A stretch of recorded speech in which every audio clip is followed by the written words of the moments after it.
Oh.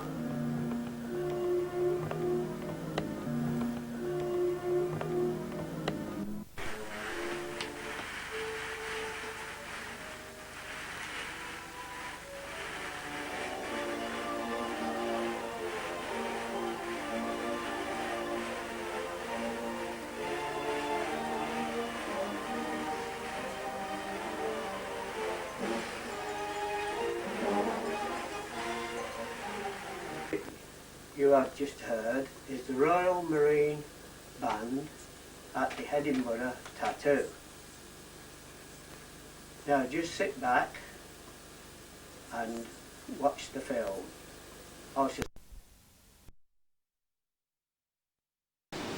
All empty seats, would you like one? Couple of Herberts walking down the corridor. I'll look up.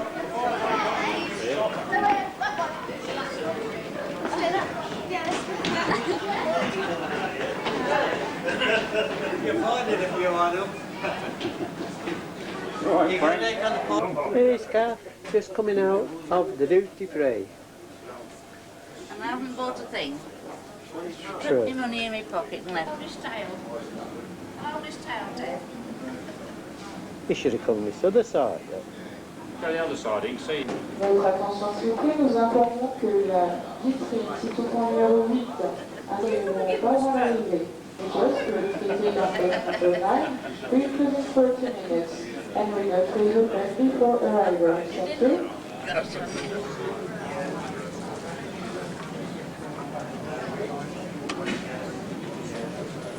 There's Kath and Chuck having another cup of tea. They got married in 1913. Here they are on the beach November 1914. at Austrine as the ferry comes in. Not many of them swimming, a few paddling. Never saw it before.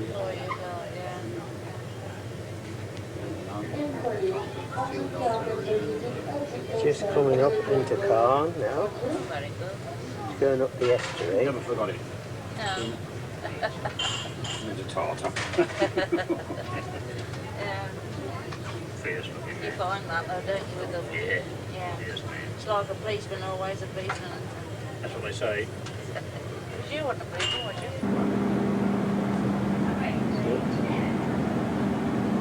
Cairn.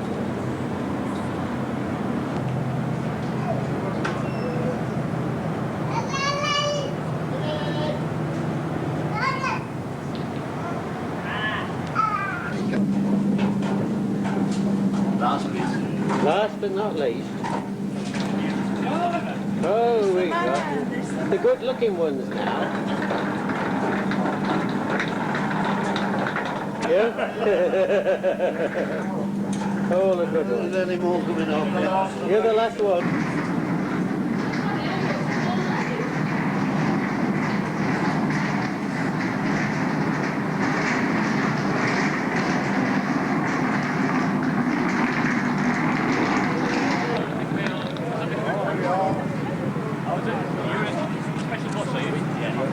Yeah.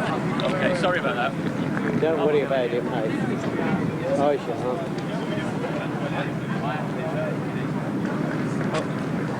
Oh, Tilly. Oh, don't forget to give us a wave. This is where I start to run.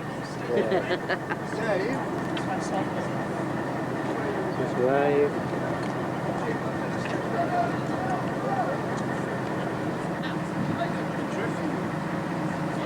Just aboard in here, coach in Cairn for a trip down into Port and Bessin. I'm not sure how long it's going to take us.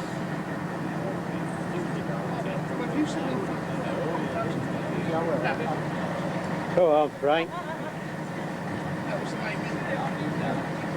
Bye. Don't forget.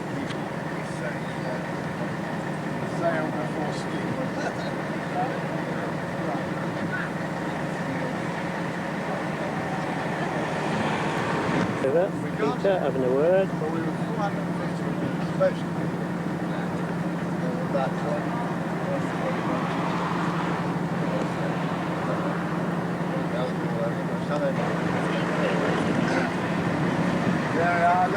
miles here.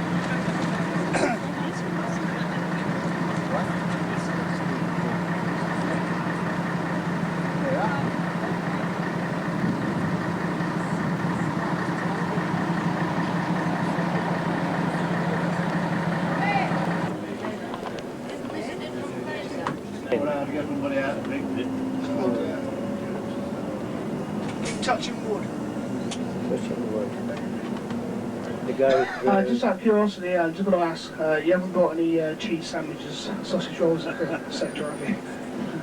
That, honestly, that is a genuine thing. You're not allowed to bring meat or cheese or anything into the country. Can't afford it. That's it. We're now going through the disinfectant. Doing that in Australia for Disinfect the years. wheels of the coach.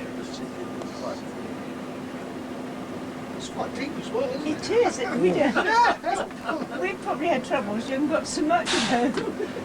They're making sure, mate.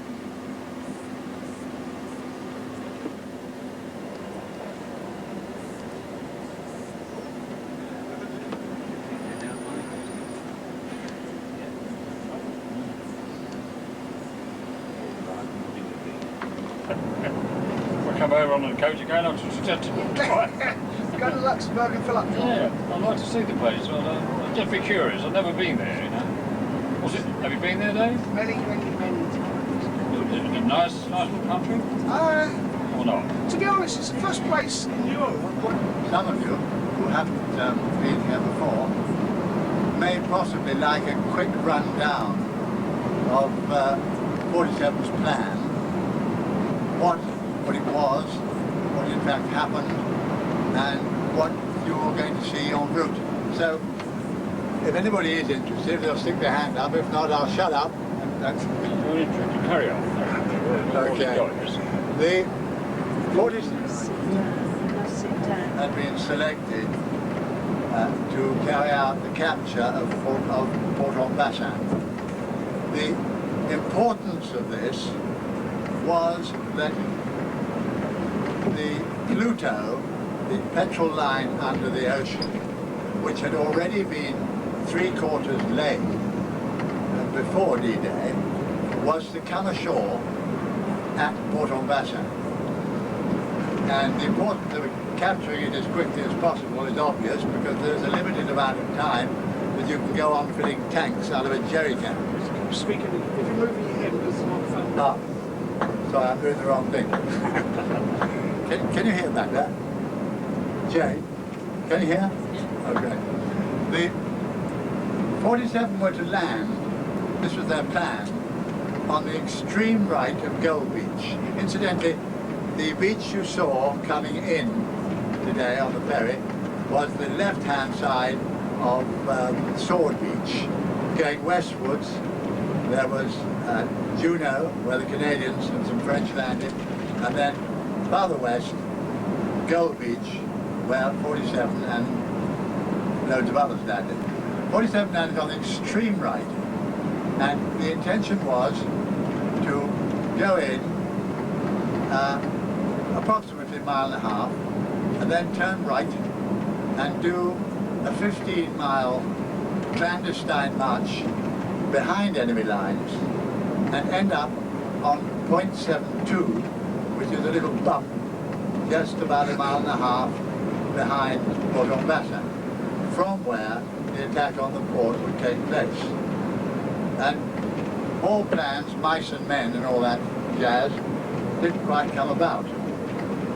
The Dorsets and Devons were supposed to have landed and cleared our beach to give us an uninterrupted landing, hopefully with no casualties, so we arrived the other end with a full commando. Alas, this wasn't to happen. On the run in, we came in, we landed, sorry, we didn't land, the two motherships, the Princess Josephine Charlotte and the Victoria, which had brought us over from England, anchored about 7 miles off the coast fairly early in the morning. 47 got on board their landing craft and went ashore.